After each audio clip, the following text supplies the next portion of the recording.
Sudah dekat hari pemilihan tanggal 14 Februari.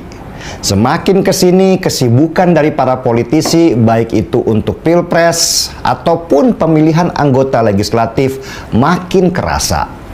Baliho dan spanduk bertebaran di pinggir jalan, menampilkan wajah-wajah yang bahkan kita sama sekali tidak kenal. Malah ada baliho yang jatuh dan mencelakakan para pengguna jalan. Tapi dari semua kesibukan itu, saya tertarik mengamati bagaimana sikap Jokowi, seorang presiden yang anaknya juga menjadi calon wakil presiden kali ini. Dan ini sejarah baru buat bangsa Indonesia, di mana kali ini ada seorang calon yang bapaknya kebetulan menjabat sebagai presiden, sebagai ketua panitia dalam ajang kontestasi nasional 5 tahun sekali. Dan menjadi pertanyaan besar buat kita semua adalah, seberapa netral seorang presiden ketika anaknya menjadi calon wakil presiden? Jokowi itu selalu menekankan di publik bahwa pemerintah itu harus netral, ASN harus netral, aparat negara harus netral. Tetapi dalam faktanya, ketidaknetralan terjadi di mana-mana. Laporan dari banyak pihak, ada kepala desa yang dikumpulkan untuk kampanye. Ada juga ASN yang tanpa malu-malu lagi ikut kampanye. Bahkan akhirnya presiden sendiri turun tangan langsung untuk ikut kampanye. Ya gimana lagi, dia kan seorang bapak yang anaknya ikut nyalon. Masa nggak mau kampanye?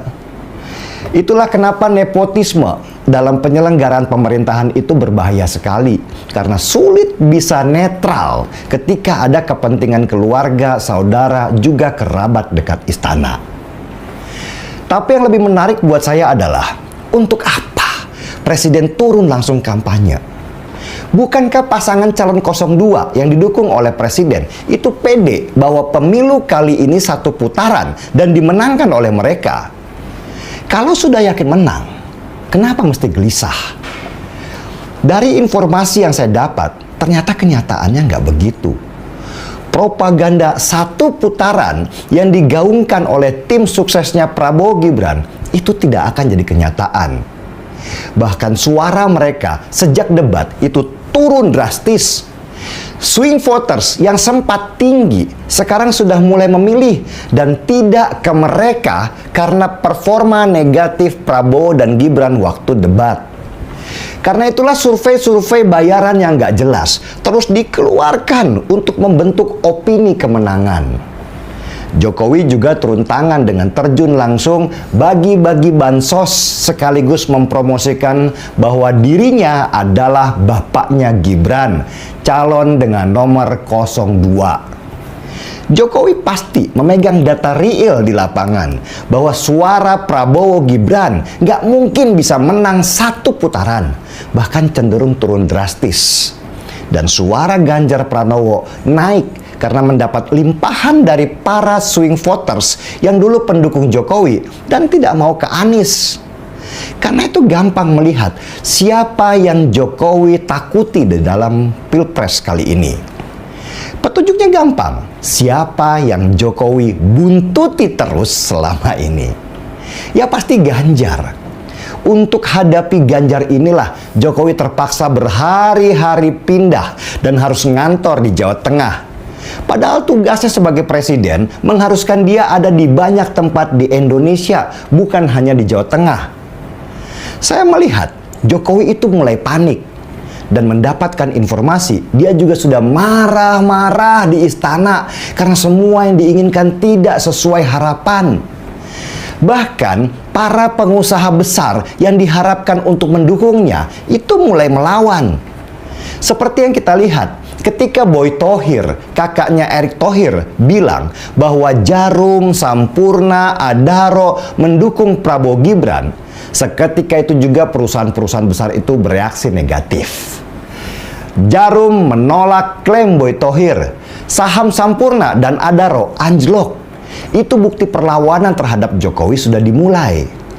Dan Jokowi memang harus panik Karena di putaran kedua nanti, ketika berhadapan dengan Ganjar Mahfud, peluang Prabowo untuk kalah sangat besar. Karena bisa terjadi ada gabungan pendukung 01 dan 03 dalam melawan paslon 02 yang dilindungi oleh penguasa. Ini bukan lagi tentang Pilpres, tetapi bagaimana David bisa menang melawan Goliat. Ada perasaan di dada banyak masyarakat untuk melakukan revolusi terhadap kebijakan Jokowi yang condong mematikan demokrasi di negeri ini. Dan seperti kata Budi Ari sebelum dia menjadi menteri di sebuah podcast, kalau mereka kalah, akan banyak yang masuk penjara. Kepanikan Jokowi juga kepanikan para tokoh politik yang kabarnya banyak yang tersandera oleh kasus-kasus korupsi. Para tokoh politik ini ingin berlindung di balik jubah Jokowi dengan memenangkan pasangan calon 02. Jadi, memenangkan Prabowo dan Gibran buat mereka adalah sebuah keharusan. Karena kalau Ganjar menang, maka palu hukum ada di tangan Profesor Mahfud MD yang pasti akan sangat keras menghantam. Jokowi adalah contoh dari konsistensi terhadap ketidakkonsistenan. Dia selalu bicara yang baik-baik seperti netral, tetapi tindakannya selalu berbalik-balik. Jokowi tidak akan netral. Itu yang saya lihat sejak lama. Gimana bisa netral? Wong anaknya aja ada di sana. Demokrasi kita ini sudah rusak. Sistemnya sudah dihancurkan.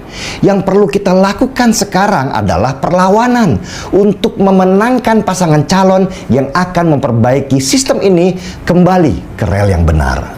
Salam perlawanan. Saya seruput dulu kopinya, kawan.